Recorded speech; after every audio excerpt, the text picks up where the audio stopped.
여기 있는 여러분들 중에 누군가가 목사인 저를 만약 술집에서 만난다면, 가정입니다. 만난다면 처음에는 아마 두 눈을 의심할 겁니다. 설마 멀리서 잘못 봤겠지, 우리 교회 목사님이 아니겠지, 이렇게 생각할 겁니다. 근데 다시 보고 또 봐도 우리 교회 목사 저 같으면 아니 여기 목사님 왜 오셨지? 고개를 갸우뚱거리면서 이상하게 생각할 겁니다.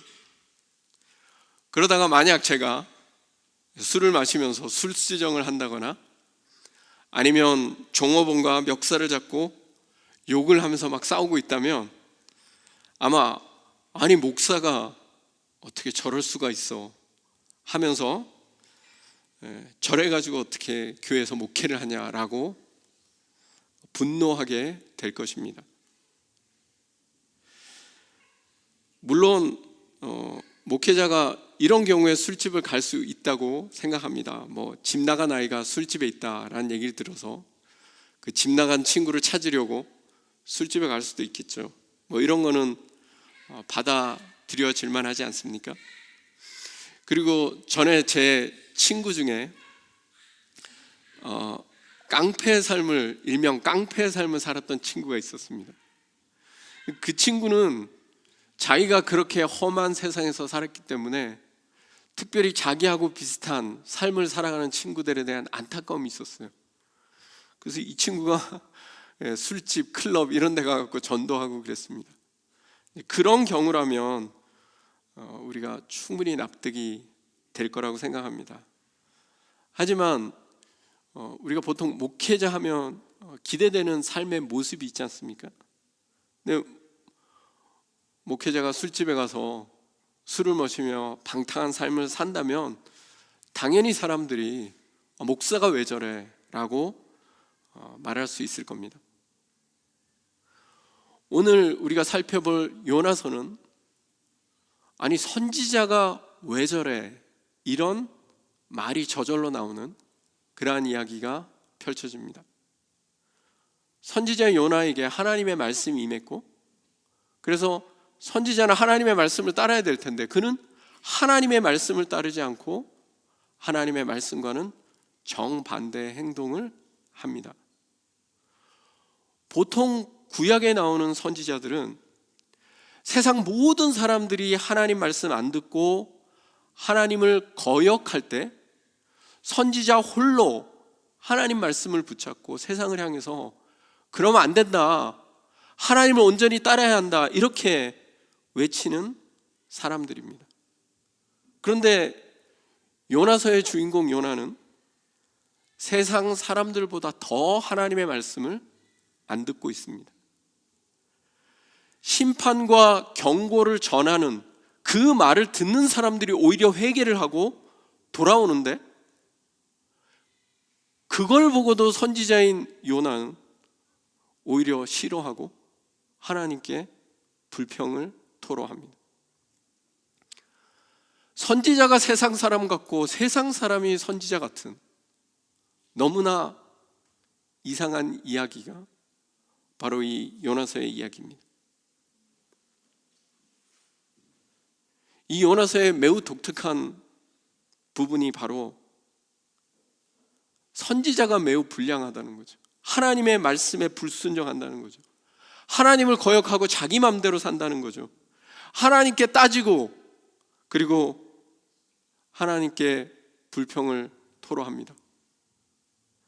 재미난 건 선지자는 이렇게 이상한데 하나님이 원하시는 대로 일이 이루어진다는 거죠. 정말 하나님 말 안 듣고 자기 마음대로 하는데 선지자는 하나님은 하나님의 일을 하신다는 거예요. 우리가 지금 하나님의 말씀을 잘 듣고 하나님의 뜻을 잘 따르고 있을까요? 혹 우리가 하나님의 일에 불순종하며 하나님의 뜻을 따르지 않는 요나와 같은 모습으로 살고 있지는 않을까요? 오늘 말씀을 통해서 우리 모두가 좀 생각해보는 시간을 가지려고 합니다. 요나의 이야기를 구체적으로 살펴보기 전에 먼저 짚고 넘어가야 될 부분이 있는데, 여러분, 선지자면 선지자답게 살아야 되겠죠? 목사면 목사답게 살아야 되겠죠? 교인이면 아니요, 그리스도인이면 그리스도인답게 살아야 할 것입니다. 내가 지금 교회에 있다 그래서 무조건 하나님의 사람이고, 선지자니까 하나님의 뜻을 무조건 따르는 것이고, 그렇게 해석하면 안 된다라는 거죠. 내가 누구냐라는 것은 내가 지금 하나님을 따르고 있느냐 아니냐는 바로 예수를 믿는 내가 어떤 모습으로 살아가고 있느냐라는 것이 중요합니다. 예수를 믿으면 모두가 다 선한 사람이 아니라 예수를 믿기 때문에 선한 행동을 해야 선한 사람이 되지 않겠습니까? 여러분, 예수 믿는 나쁜 사람은 없나요?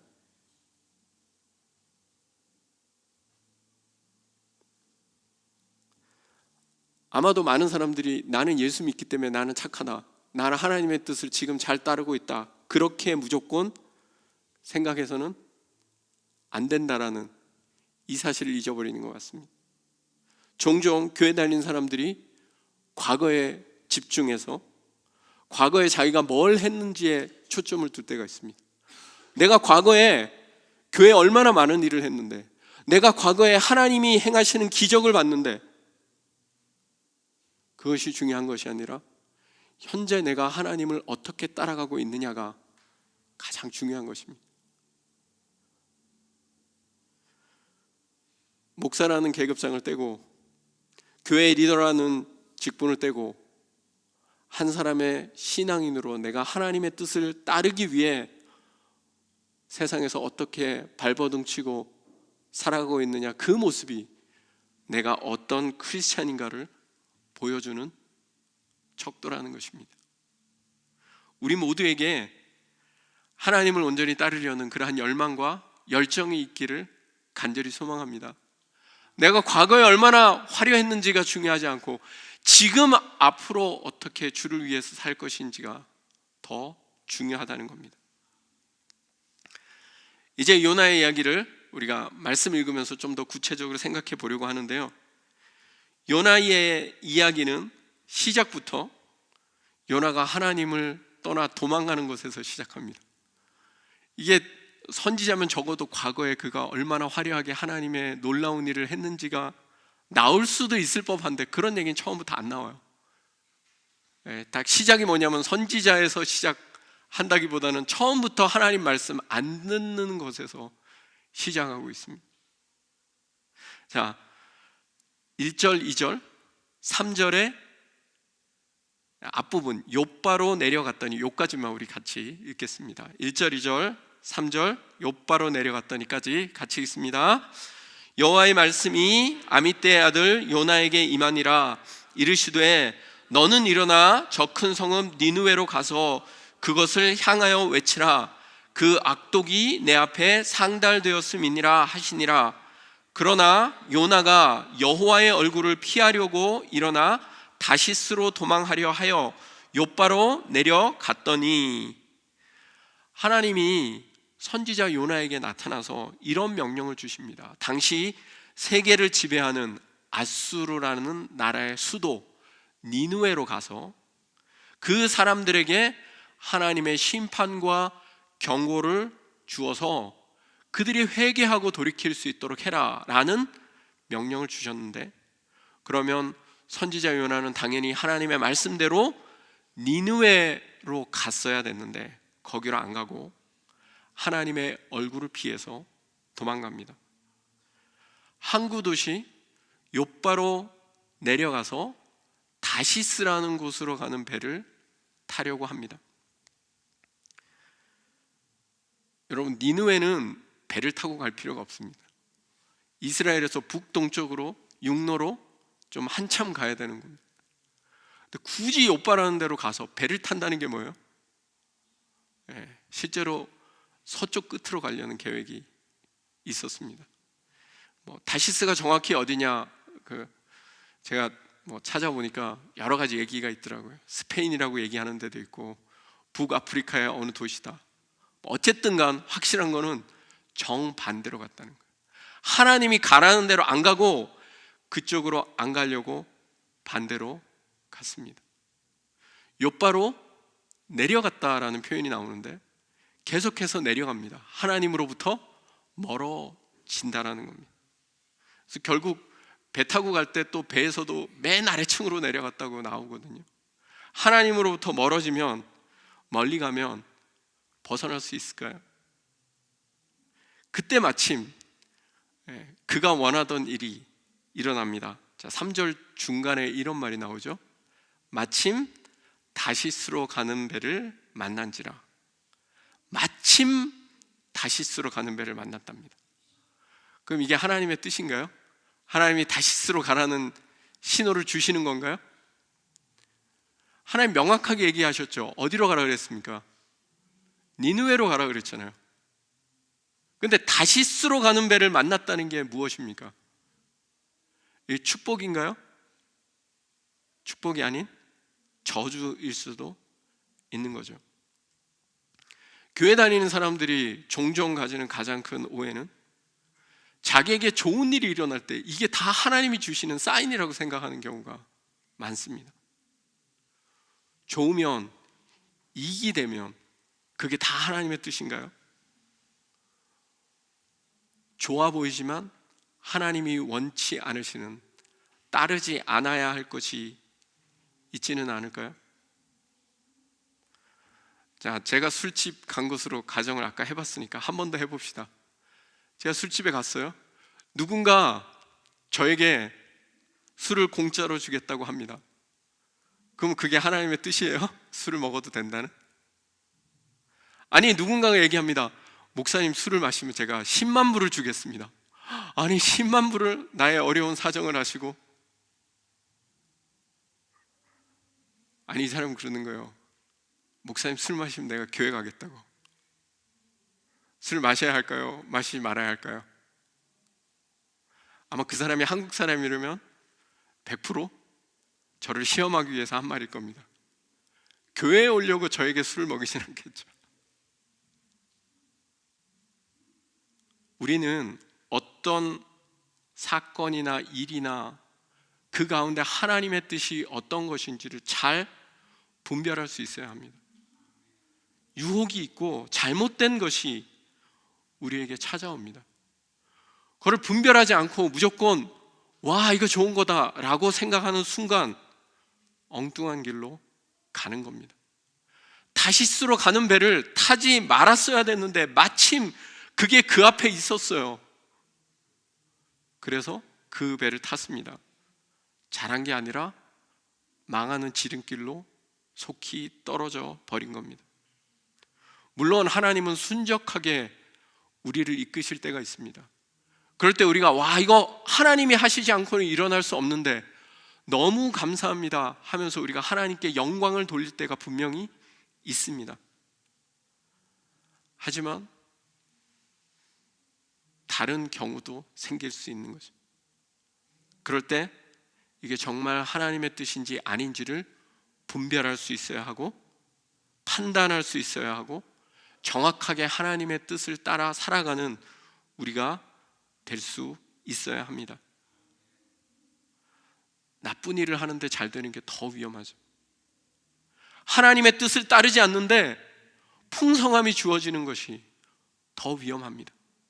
오히려 고난이 있고 아픔이 있는 것이 더 큰 축복이 될 때가 있지 않습니까?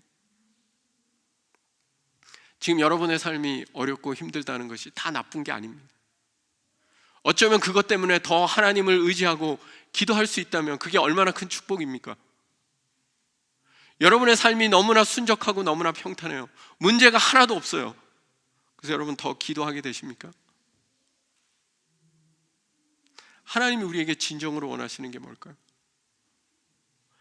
하나님 우리를 찾으시고 우리가 하나님을 간절히 원하고 그분의 뜻을 따라 살기를 원하십니다. 어떤 길이 맞는 길인지 잘 분별하며 이 땅의 진리 아닌 것들의 유혹에 넘어가지 않고 하나님을 온전히 따를 수 있는 우리가 되어야 하는 줄 믿습니다. 자, 마지막 부분 우리 같이 보겠습니다. 자, 3절 마지막 부분, 여호와의 얼굴을 피하여, 같이 읽겠습니다. 여호와의 얼굴을 피하여 그들과 함께 다시스로 가려고 배삭을 주고 배에 올랐더라. 요나가 하나님의 얼굴을 피해서 배를 타고 다시스로 가려고 합니다. 하나님을 피하려고 하면, 그러면 하나님을 피할 수 있을까요? 종종 인간의 가장 보편적이고 일반적인 모습이 애써 무언가를 무시하고 회피하려고 하는 모습입니다. 남의 말을 안 듣고 내 상처와 내 아픔 때문에 뭔가를 제대로 생각하지 않고 하나님의 뜻을 깊이 생각해 보지 않고 그냥 피하려고 한다는 거죠. 여러분, 어려움과 문제에서 도망가면, 회피하면 없어집니까? 비슷한 문제가 계속 생기고 계속 나를 따라다니지 않던가요? 요나가 하나님으로부터 벗어나기 위해서 배를 탔는데 먼 길로 가는 배를 탔죠. 근데 뱃삭을 주고 배에 올랐다고 얘기합니다. 한두 푼 주지 않았겠죠. 요나가 하나님의 뜻을 따르지 않겠다고 강력한 의지를 담아서 많은 돈까지 지불하면서 배를 타고 반대로 가는 모습입니다. 도망가면 하나님이 못 찾아오십니까? 내가 그렇게 노력해서 엉뚱한 데로 가면 끝나는 건가요? 그러지 않습니다. 여러분, 어항 속에 금붕어가 자기 얼굴을 감추면 그러면 숨은 건가요? 얼굴을 가리면 없어지는 게 아니지 않습니까? 사실 사람은 속일 수 있어도 하나님은 속일 수 없습니다. 사람에게서는 도망갈 수 있지만 하나님에게서는 도망갈 수가 없어요. 하나님은 피하고 도망가야 될 분이 아니라 하나님은 그분과 내가 어떻게 살아야 하는지 대화하고 얘기할 분입니다. 우리의 형편을 아시는 분이에요. 싫은 거 억지로 시키지 않으세요. 설득하십니다. 그리고 이유를 얘기해 주신단 말이에요. 근데 그거를 계속 회피하고 도망가고 하면은 해결될 것처럼 하면은 결국에는 그 문제가 해결되느냐 없어지느냐, 그렇지 않다라는 겁니다. 날마다 하나님과 함께 우리에게 주어진 많은 문제들을 하나님께 물어보고 내가 그 문제들 가운데 하나님의 뜻이 무엇인지를 발견해 가는 것, 그것이 신앙생활입니다. 여러분들 삶에 찾아오시는 그 하나님을 온전히 깨달아 알고 그분과 함께 살아갈 수 있는 우리 모두가 되기를 간절히 소망합니다. 사랑하는 성도 여러분, 오늘 말씀을 다시 한번 기억해 봤으면 좋겠습니다. 우리가 오늘 교회 있다고 다 믿음 좋은 건 아니죠. 내가 과거에 예수 잘 믿었다고 지금도 좋은 건 아니죠. 과거에 좋았던 게 중요한 게 아니라 지금 어떻게 하나님을 믿을 거냐가 중요합니다. 그러니까 우리 모두가 동일선상에 있다는 겁니다. 내가 과거에 얼마나 많은 일을 했냐가 아니라 지금 하나님을 어떻게 믿을 거냐가 가장 중요합니다. 하나님 여러분에게 말씀하실 때 순종하시겠습니까? 아니면 그 말을 안 듣고 도망가는 선택을 하시겠습니까? 그 하나님의 말씀이 무엇을 얘기하는지 듣고 그 하나님의 뜻이 어디에 있는지 여러분 쉽게 분별이 안 될 때도 있죠. 어떻게 하면 되죠? 묻고 하나님과 함께 대화하고 때로는 고난과 아픔의 의미를 찾아가고 그러면서 하나님의 더 큰 뜻을 이해할 때 그게 진정한 그리스도인의 삶이 되는 줄 믿습니다. 그냥 내 생각, 내 마음대로 함부로 신앙생활을 하지 않기를 간절히 소망합니다. 요나가 누구입니까? 바로 이렇다라고 생각하는 그 사람이 요나가 아닐까 생각됩니다. 믿음이 없다고 성도를 꾸짖기만 하는 목사가 있다면 바로 그 사람이 요나가 아닐까요? 왜냐하면 성도들이 만약에 믿음이 없다면 오히려 그것을 감싸주고 믿음 있도록 이끌어야 할 역할이 목회자에게 주어졌다고 볼 수 있죠. 누군가 잘못하는 사람이 우리들 가운데 있다면 왜 저 사람은 저렇게 사냐 비난할 수도 있지만, 그러나 하나님의 뜻은 어쩌면 그 사람을 감싸주라고, 그 사람이 하나님을 온전히 만날 수 있도록, 우리를 통해서 하나님의 뜻을 발견할 수 있도록 오늘 이 자리에 있는 것은 아닐까요? 교회가 왜 이렇게 문제가 많으냐? 왜 문제가 많겠습니까? 교회 다닌 사람들이 그동안 해온 모든 것 때문에 그런 얘기가 나온 것이 아닙니까? 그렇다면 좋은 교회를 누가 만들어야 되겠습니까? 오늘 이 자리에서 하나님의 뜻을 따라 살기를 원하는 그 사람들이 좋은 교회를 만들어 가야 좋은 교회가 생기지 않겠습니까? 오늘 시간 진정으로 회개하고 깨달아야 할 사람이 저 멀리 있는 것이 아니라 바로 그 사람이 내 자신이 아닌지 돌아보는 우리 모두가 되길 소망합니다.